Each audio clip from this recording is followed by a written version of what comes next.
Hi guys, good morning and welcome again to my YouTube channel. Charot.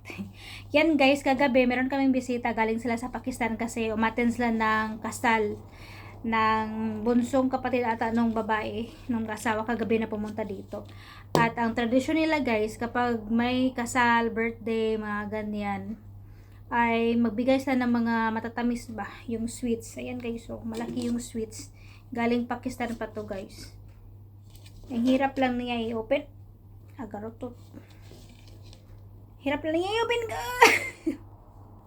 Makautot. Badani, oy. Ayan. Ang sakit, guys. Tingnan nyo naman yan. Ito yung sweet. As in, guys, sobrang sarap nito. Sobrang sarap nito, guys. Tapos, sobrang healthy kasi meron siyang mga nuts. Yung nuts niya, almond yata, almond yata yan guys, oh. Sobrang laki guys. Ayan, oh. Pero hindi lang ako mahilig kumain ng mga ganito, sobrang tamis kasi guys.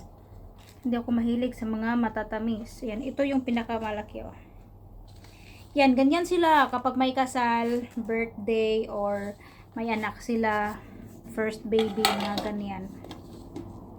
Magdadala sila ng mga sweets. At kadalasan talaga kapag galing sa Pakistan, kapag basta galing sa Pakistan guys, na pupunta sila dito, lalo na't mga pamangkin ni sir, magdala sila ng mga sweets guys, mga ganito.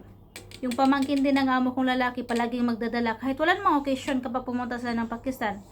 Pagbalik dito, magdala sila ng mga sweets. Ganyan nila kapinangga yung mga amo ko ba. Yan, yan o. Basta guys, sobrang sarap nito. Paborito to ng alaga ko, paborito din ng mga amo ko, pero ako, syempre, Pinay. So, hindi pa ako parang hindi ko pa siya masyadong nagustuhan. Pero masarap siya guys, as in. Sobrang sarap talaga niyan. Pero, yun talaga. Hindi ko bet. Hindi ko bet.